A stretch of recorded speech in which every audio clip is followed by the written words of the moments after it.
So, Marie-Louise Boisen Lendal, thank you for coming on to the Future of Foods Interviews podcast. You are a government advisor for in Denmark, leader of the Danish food policy over there, and chair of the Plant-Based Foods Grant, which is quite a new grant, which is, I take it, in response to the Paris Agreement and COP28 and the food roadmap and that sort of thing. You're also founder of the think tank Frej, which I'm going to have you explain what that means because it's a Danish word. So, I mean, Denmark is kind of unique at the moment in its approach to the food and protein transition. They're kind of at the forefront of the transition. So, could you just give us a little outline of what's happening there in Denmark and also your role in that? Yeah. Yes, thank you for hosting me here. Uh, yeah, first of all, in Denmark, we are among those who eat most animal-based food in the world, and we are the country in the world that produces most pig per capita than in any other country. And still, we are actually collaborating across food industry, farmers, and green organizations to promote a more plant-based food production and consumption. And therefore, because of this collaboration between the green NGOs and the food industry, we've been able to ensure that the politicians of the Danish parliament, also from all parties, has made a new legislation that made this whole new plant-based food grant, which I'm chairman of, where we have 1 billion Danish crown that we can hand out to the industry and to scientists and NGOs until 2030 in order to promote um, this new growth potential in the plant-based food sector, because we have a very, very strong animal-based food sector. But in order to enable a new plant-based food sector to develop, we need it takes risk, and with governmental funding, we are able to promote it and take a little bit out of the huge risk there is for companies to change their business models.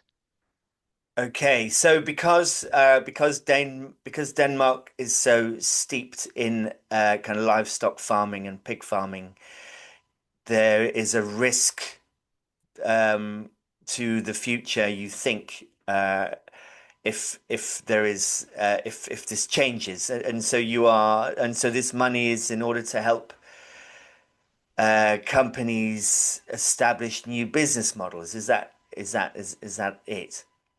Yeah, and also promote scientific research, because when you have a strong animal sector, the industry will pay a lot of the scientific research that's been done. That's great. But because it's a strong animal, they will also fund more animal-based research. So it's also a way to promote that without having an industry yet. In Denmark, we had a we have done this before. We have done it with the organic production that was invented in Denmark.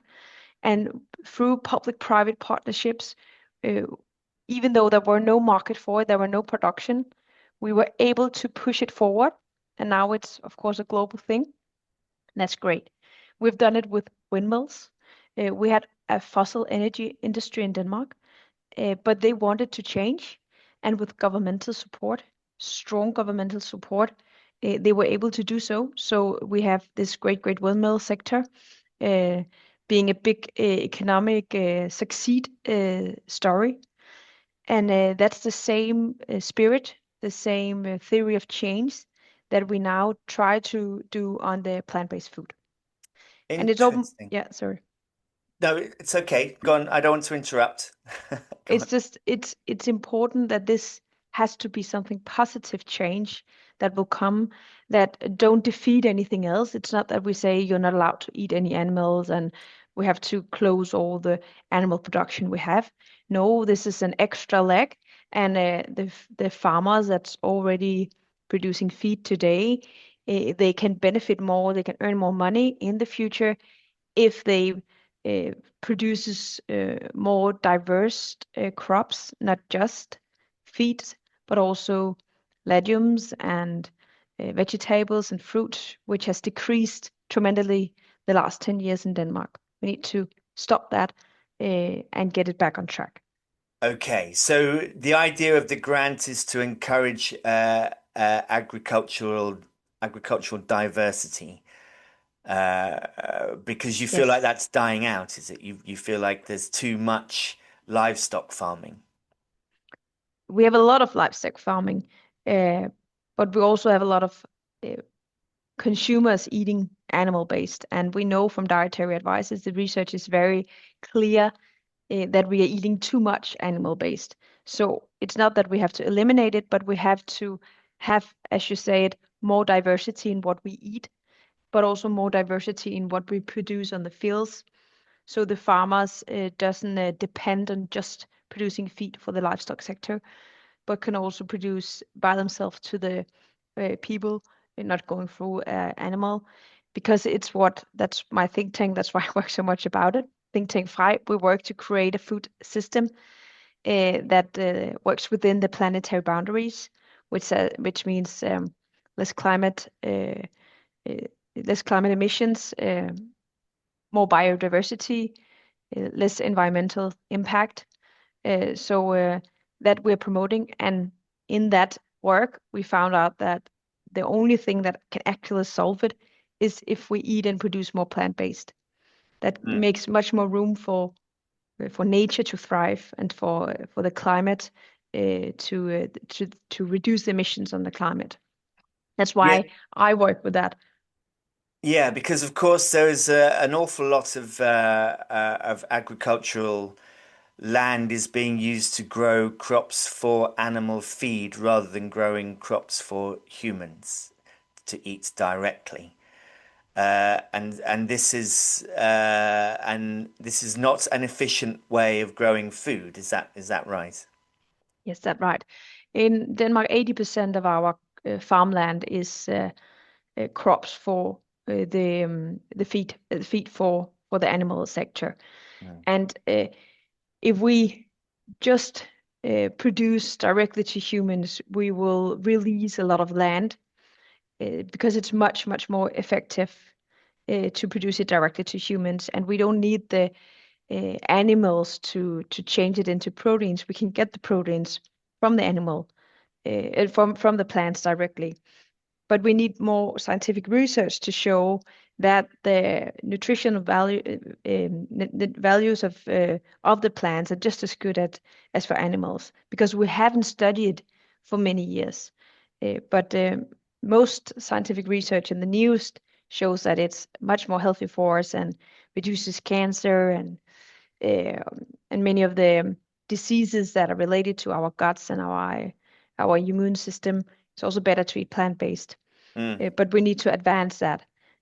And of course, for the environment and for the climate, it's important uh, to transist our protein diversity Yes. in Europe. So, what else is part of the food policy in Denmark? So there's kind of, and so there's this, so there's this 1 billion Danish kroner, which is a little bit over 100 million euros, I think, right? That's right. Um, and is there any other parts of the policy? So is there like I read that there's also some level of meat taxation, which will perhaps kind of be part of the future Yes. part of Well, this we in policy. last year we had in Denmark what we call the tripartite agreement, which is a historic agreement between the Nature Organization and the Food and Agricultural Council coming together with the government and making like a huge plan to take out the land in Denmark, the farmland in Denmark, 10% of the farmland in Denmark, and put into forest, because we are the country in the world that has most farmland. 60% of our land is for farming.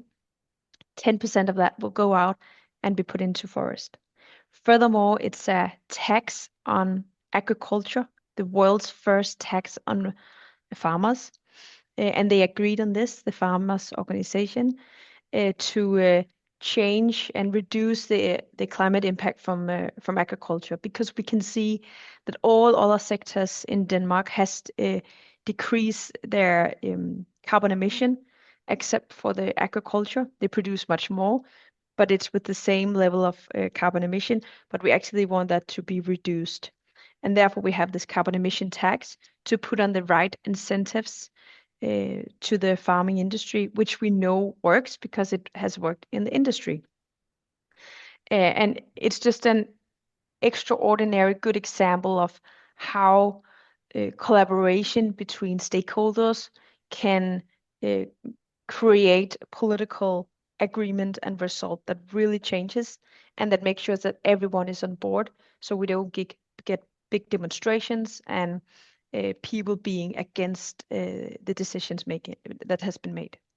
Okay, so you got everybody's agreement up front, including the media, or what? I mean, how, I know in other countries, I'm thinking of the UK. We had a similar food policy, I think in 22 or 23, that was then shelved because there was kind of public dissent, probably caused by the right-wing media, or the media kind of generally in the UK kind of came down on it quite negatively. So how in Denmark have you overcome this potential backlash?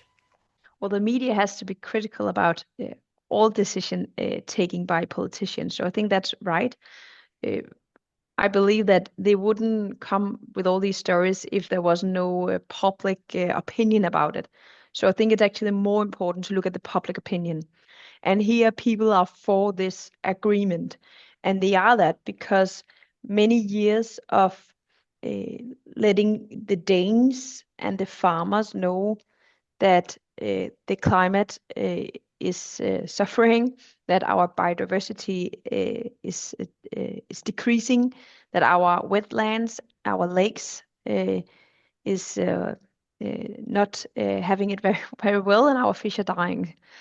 So telling that and saying this is actually a solution where we can solve it, and also make sure that the farmers are on board and have long conversation with them so they know and understand that there will be a business for them tomorrow. They will still have work there. They can still increase their value, but we will take 10% out, this land that is emitting most, and make into nature. And then you will have more, you can produce more liberal in the rest of the land. That's like the agreement you have made with the farmers. And when they are on board, it's difficult for the right wing and for the public to be against it, because the one it's hurting, the farmers, they are actually, they understand that it's important. So was it relatively easy to get the farmers on board? I mean, I suspect that they kind of see it in the early stages as perhaps something which might sort of damage their business. So Yes. I mean, what was the difficulty there? Well, not all farmers agree on this, but the majority support it, and the big organization support it. And it's difficult to say how it had worked, but I've been in the field for many years. I grew up on a conventional farm myself, so I share the understanding of many farmers.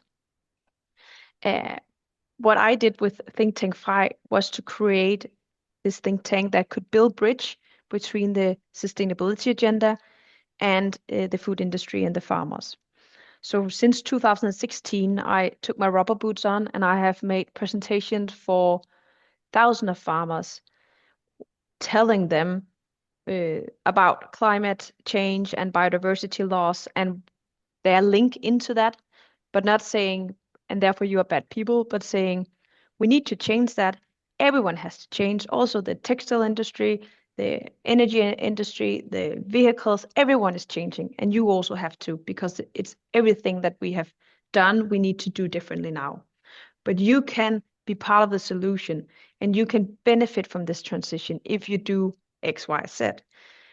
So that was and others has also done a lot of work, but I think that work has helped getting a common understanding of the problems and the solution that we need to do and make that agenda setting. That's really important because they don't read the same newspapers as the green organization does. Um, we live in we live in bubbles, and we have this. Every people have this called confirmation bias that we speak with the people we agree with, read the newspapers that says the things that we already believe. We are not very keen to broaden our horizon, uh, and that's my think tank's goal to uh, uh, to spring these bubbles and bridge them and make people understand each other. And I think that has made it easier for the Food and Agriculture Council to work in this very green transition way because the farmers that was member of the organization also understand that the change has to come. Very interesting, and it's and I suppose it is a direct response from the food roadmap from COP28, is it? Yes, that is part of it. You know that everyone agreed on the Paris Agreement, and in Denmark we have taken that Paris Agreement very seriously. So we really want to meet the targets, and and uh, and therefore we also look at our food industry. And I hope on global scale that the coming COPs, the last COP was the first one that ever talked about the food industry. And I hope the next COP will put agriculture and food system much more on the agenda. It's so important, and if we don't solve it, uh, the problem is that we would have a tremendously decrease in our food security. Yeah. So how does the grant structure work? How you know what's the money going to be spent on? Hmm.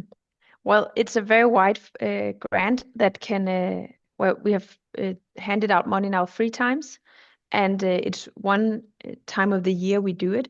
And we get lots of applications. We have like a call that we say now it's open for applying. A lot of people apply, and then we find out who should have the money and who shouldn't. And we are a broad, very diverse board that have different perspectives and opinions. Mm, And it is both the supply and the demand of plant-based food that we hand out money to. It is everything from farmers, research and innovation institutes. It's green NGOs. It's uh, the retailers. So it's public kitchens, private kitchens, facility managers, etc. So we hand out money to a wide range of actors, and that's also yeah. the whole theory of change of the plant-based food grant. That it's a value chain that need to change, and you everything need to change at the same time. We can't just focus on one side of the value chain. Everything has to follow. Yeah, so there's the argument, isn't there, between kind of regenerative agriculture versus kind of technological innovation. And I suppose in the ideal world, it's a little bit of both. Is that right?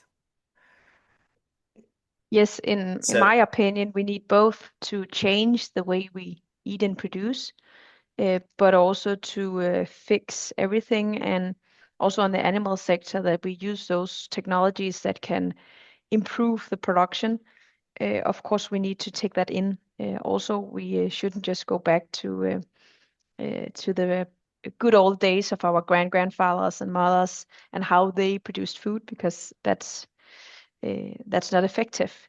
So we can both be effective and more sustainable, and therefore we need both yeah. tools. And so technological advances, I suppose it includes kind of, sort of cell cultivation and precision fermentation, kind of biopesticides and biofertilizers and that sort of thing. Um, so, I mean, is this are these areas that kind of Denmark are looking at becoming leaders in particularly? Yes, so right now I sit in the growth team of the food and agriculture sector, which is the government's high priority to implement the recommendation that we are working on right now. And we have some strongholds that we want them to focus on. And biosolution is one of them, which means, yeah, these biopesticides, precision fermentation, but also robot technologies, crops. So you precision farming, etc. We have a really stronghold in these areas in Denmark, and we need to pursue them further. But also the plant-based food sector to promote that. That is a stronghold of Denmark, and we want to be the Silicon Valley of plant-based food. Uh, Not just in Europe, but in the world. We think Holland has a lot going on. Israel has, Germany in their on the demand side. Sweden has some, but we believe that with the money and the priority of the government, that we can actually be like the Silicon Valley of plant-based food, Mm, and that we should try to do that. And then on that, we also have like a regulation focus that in Europe we need to be a little less afraid of new technologies. Also the NGTs legislation, we need to push that forward. We need to be much faster in our approval of new technologies, because otherwise we can see that China and US is just moving so much further ahead, and Europe is lacking behind. And when it's come to sustainability, innovation and technology is so important, and we need to make a push there. And just a third thing I want to say about the the focus in Denmark on growth is we won't like neglect that we have a stronghold in animal production. So we need to further improve that and decrease the negative effect of animal production. mm. So just going back a little bit, I mean, I grew up on a farm as well, actually, here in the UK. And I'm just sort of curious a little bit. I mean, I know you can't go into it too much, but I mean, how were you able to persuade farmers to kind of vote for this change? Was it just about kind of telling them about the environmental impacts of their processes, or was it about kind of offering them some incentive? I suppose it's kind of carrot and stick, isn't it? Yes, and farmers, they don't like going to birthday parties and just feeling that people don't like them and they ask questions like they are bad people. So farmers are very open to how can we change that perception. And the previous answers have always been just tell how great you are. But we came like with another answer that was tell how bad you are and help us everyone and be open to the change. And I think that worked. The other thing is that in Denmark the farmers own their value chain, especially in the animal-based sector. And they get go to meeting with them, and they can see that, and they are on the boards of these big organizations, Arla, Danish Crown, etc. And they can see that all the research on where's the consumer trends, and they could see that sustainability is really important. So for their business, it's also important to know what the customers want, and they're very close to that this decision and discussion through Mm. their corporations. The last thing is that we're also a very well educated country. So I think all the farmers' sons and daughters, they go to university and they learn the same thing as I did when I went to university. And they go back to their mom and dad. And I think they also have something to say about how to change. Okay. So Denmark is quite unique maybe in its its population and education, but also it has quite a lot of money perhaps compared to other countries to spend on this sort of thing. I mean, was it quite easy to sort of get 1 billion kroners out of the government for this? First of all, we had a fund already. that went back to the farmers' innovation, and Mm. they took half of that fund and said it has to be for the plant-based food. And then there came other money to the fund, and that was quite easy. And maybe it's because we have our economy is strong right now, but I don't think it's that because it's not that much money. So I believe that all country could do that. I believe that all, in EU they could also make a grant to promote plant-based food. It's not that big amount of money, and we need more to change the system. So it's more like a common acknowledgement of the importance of changing our habits and our production. Yeah. Well, I know that the FAO, they advised something like 500 billion a year is needed for the food transition. And currently with grants and kind of Bezos money and kind of various other things, it's more like 3 billion. So we're kind of a way off at the moment. And I know that in the EU, there's at the conference in Amsterdam, there's a talk. Someone's giving a talk about a proposition of 3 billion for Europe. So it's not. I mean, there's not a lot of money. I know in the UK, I think we gave 15 million, I think, towards this as a grant for this. But a lot of the money is now coming from private enterprise. And so is there private enterprise also involved in in the Danish grants, or is it kind of mostly public money?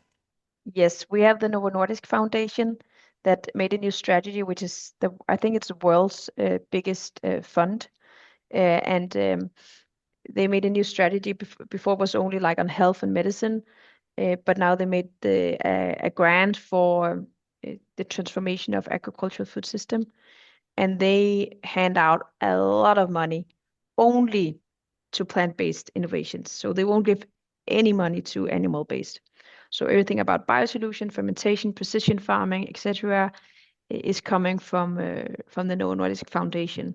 So Okay. there you have a really strong support of this, and I know they have also made a collaboration with the Bill Gates Foundation about inventing new crops and new technologies in the food system.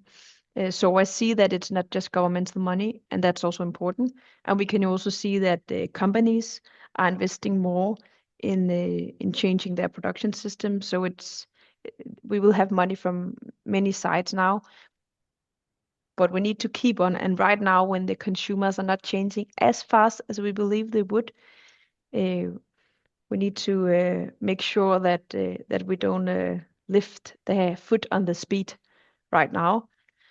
And then we need the consumers to eat more plant-based because otherwise it will be difficult for us to continue Yeah, supporting and promoting it. I guess that's key, isn't it? I mean, in my supermarkets, the plant-based, there's a section which is called the reduced section. And whenever you go to the reduced section, it's filled with plant-based foods. Because I suppose at the moment people aren't buying it that much. But so what do you think the reason is there? And is it different in Denmark? Is it more popular in Denmark than it is perhaps in other Unfortunately, we countries? see the same, but we could also see new scientific research shows that there's a quite good increase in the legumes that people pulses that people buy from a very very low level, but to Mm, a little higher, and that's good. But there is difficulties in the market. But we also see right now that the prices on meat is record high, and people can't afford red meat. And therefore, for example, Danish Crown, the biggest meat producer company, which is also Tican in England, you probably know it. mm, They have made a new product where they take out half of the red meat and put in legumes and vegetables, and the price is lower. The protein level is the same, and it's a more healthy product. And mm. people are buying that because it's cheaper, and they buy more pork and more chicken instead of the red meat. So in that way, it's good right now with the inflation on these kind of products because people then buy other stuff that's cheaper and also has a less environmental impact. But of course, some of the reason for people not buying these new plant-based product is that there's many, but many of the first product was really, really bad quality. Then we have the whole focus on ultra-processed food, and many of the first generation plant-based products were ultra-processed food. But we also see now that the products coming to markets are much better quality, and we see clean products, high value, also with health of the plant-based. But the first generation was not good, and people experience, it doesn't taste good, I don't want to buy it again. Yeah. Thirdly, some of the product we need to know new recipes, and it's very difficult to change food culture when we have made the same dishes over and over again and just eat something totally different. So we need to learn to cook differently than previously, especially if we don't want the alternatives that you could use, like a plant-based burger or kebab with vegan products and all the things that we normally would eat with meat, Yeah. falafels instead of meatballs, etc. Then you need new recipes, Yeah. and it And you takes time. yes, and you mentioned the idea of blended meat. So you're talking about kind of blending meat with with beans and vegetables and things, but also companies like Meatable are talking about kind of blending kind of cultivated meat with real meat. And then there's quite a few companies that are adding cultivated fats into plant-based foods, which is clearly going to be a bit of a game changer, perhaps, for plant-based foods, because you'll have the sizzle, you'll have the smell and the taste and that kind of umami flavor, and that has been lacking in a lot of plant-based foods.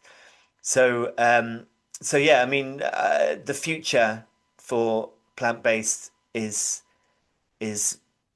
potentially bright, but like you were saying, it has a bit of a bad reputation already. So there's a lot of marketing perhaps that needs to be done, a lot of messaging. Is this part of what you do there at your think tank? You know, kind of looking at the messaging as well. Yes, a lot. So Mm. beside of working with the food industry, we have a target focus group on the young generation, and we make videos on Instagram and TikTok together with also influencers which promote plant-based food. And we are 6 million people in Denmark. We had our videos has been shown 11 million times, only organic views, so without any money putting into advertising. And it's like sketches on plant-based food to make it funny and accessible for the young people, especially males from the countryside we're focused on. And we hope that this is like an alternative way of making it funny and promoting plant-based food to the young generation that has to eat this, because I think it's much more difficult to change, like my parents' eating habits, even my generation eating habits. I'm 34 years old, than changing the generation that is just moving away from home and has to learn to cook anyways. Maybe they are more keen, or they are more keen to try to eat more healthy than we have done. Mm. So how do you see what would be your idea of success in 5 years' time in Denmark? How would things have changed in Denmark? Where would you be to So consider it a success? first of all, our target on increasing, for the first time, increasing the amount of vegetables and also very precisely pulses or legumes, that we eat more of that, and we will measure that every year. If that increases, then it's a success. Every percentage is a success. So I won't say we have to double it or 3 times double it. Every percentage increase is a success. The same in our agricultural system. If we have actually seen a decrease in the amount of pulses, legumes produced. If we can see that that changes, that it will increase again, and if we see the fruit and vegetables getting more produced on the farmland, it's a success. Because right now it's going, the last years it has been going the wrong way, that we produce less food for humans and we eat more animal based. And if we can change that, every percentage change is a success because it was going the other way. Yeah. And do you see Denmark as a kind of outlier on this, or do you think other countries will take the lead from you and start doing similar things? I believe we are a first mover because we are small and agile. It's easy to be small, then you can move faster. But I think that it's a trend that will uh, also come to other countries. So even though they say this will never happen in our country, I actually think it will. It just takes a bit more time because you're a bigger country. But I hope that you will start talking with the people you disagree with and try to understand their perspective and translate this societal changes that we need to do in a way with respect for them and their work and their point of view, so we make everyone happy about these changes. Mm. Has anyone come to you into your think tank for advice on how to impact influence these changes in their own countries? Yes, actually, quite many. The last year, I have been made many interviews with different people from Finland, Poland, Holland, Germany. So yes, Okay. And what about the USA or the Far East? What do you think? What do you think is going to be? Where do you think the biggest change is going to come globally? I know that's a very difficult question. I'm sorry. that's a I'm huge sorry for question. putting that to you. Yeah. But right now, unfortunately, I don't see Europe leading the change. I see China leading the change on many ways, and I hope that they will see the future food production also as an important way to set in and make changes. But I see Europe has a lead in food actually. We have cleaner food, we have much better food, we have much more sustainable produced food than in any other area of the world. I've traveled around the world. I've been in Australia to see farmlands. I've been in US to see it, and the the, the pesticides they use are so much more harmful than the one we have in Europe. The food we eat is so much worse than the one we get in Europe because we have high regulation on this, and it's a good thing because I think we actually it can be the world leaders when it comes to the agriculture and food transition compared Mm. to any other places in the world. And I hope we will take that up. I hope we don't deregulate too much, but that we deregulate where it has a sustainable impact on our food system. There we have to speed up because we have actually a huge, huge possibility in Europe to lead the way. Yeah. And so deregulation, that would be around kind of biopesticide use and perhaps kind of cultivated foods, sell, some The biotechnology. novel food regulation, for example, it's killing all startups that are inventing new types of food we can eat.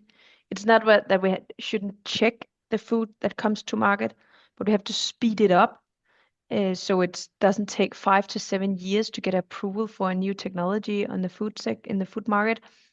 Because all innovation will go to the US, China, South America, instead of keeping it here in Europe. So speed it up, but keep the regulation high so we can feel safe as humans for what we eat. And do you think that is likely to happen? Do you think EFSA is going to sort of change their game a little bit and become more streamlined? I have worked with that for many years now, and luckily, right now, I can actually see an opening in the commission that they can see that they need to change here. And right now, Denmark has the EU presidency, the chairmanship of the EU Council, and it's their prime focus area for this half year is to speed up the regulations in EU. And we have like an agenda on the EU has a high agenda on creating less bureaucracy. So I think the timing is perfect and the need is perfect now. And I think that we have promoted this agenda for so many years now. So I think it's possible and I think it will happen. Well, that's very interesting. One last question before I let you go. So, if you were to give, I mean, what are the biggest barriers, I suppose, that you can think of? I mean, we've mentioned a few of them already, like regulation and that sort of thing. But apart from that, what do you think are some of the biggest barriers to see a broad uptake of plant-based food people's on people's tables? That the consumer and the citizens um, doesn't care of the health and the climate anymore and just keep continuing the way we always have done and don't want the change. That is the biggest threat. We have to make people speak up, uh, willingness to change, try new things, buy new things. I really hope they will do that. Secondly, it is uh, conservative, not the conservative parties, but conservative minded politicians, because it's not always in the conservative political party that there's most conservative, but Mm. conservative politicians that are not bold enough to make incentives that promote changes in our food system. Yeah. So So bold politicians and people speaking up for the changes that we need to see. That's like the other way around. That's what we need to succeed. yeah. So sort of fewer populist parties who are willing to take a risk. Yeah. I mean that's yes, and so I guess this is the one of the problems, isn't there? Because there's kind of a growing kind of populist agenda around, at least in the Western world. So it could derail quite easily any efforts already made, do you think? Yeah, and I think that green organizations need to be speaking with people, showing them why this is important, and then we need to make surveys and show the politician that the majority of people actually want them to interfere, because otherwise you will have politician will always say what the people wants to hear. So Mm, we need to make sure that the people want to hear politician working towards a greener food politics yeah. and not just promoting business as usual. Because fundamentally, people would like to have a working planet, and a living planet and a healthy, sustainable planet, and they're probably quite willing to kind of cut down their meat consumption by, kind of 10% in order to have that. It's just that message, isn't it? It's kind of hard to get through. Yes, but I think when you ask people, the majority wants to reduce their intake of meat also for a health perspective. So if we just need to show politicians that, because then they would like to follow up. New surveys just shows that 80% of the Danes want the VAT on fruit and vegetables to be reduced. So if we tell like the politicians, this is what the people want, then we can see that they will change. Okay. And are you going to become a politician then, Mary Louise? I don't think so. Okay. I will never say no, never. I'm still young, so everything can happen. But Yes. right now, I believe I can do a bigger difference by being in this intersection between industry and research and politics. Yes. I think that's probably true. So thank you very much, Marie Louise. I'm going to let you go now, and it's been wonderful speaking to you. I look forward to meeting you in Amsterdam in a month or so. And Thank enjoy the you. rest of your day. Thanks. Thank you for having me.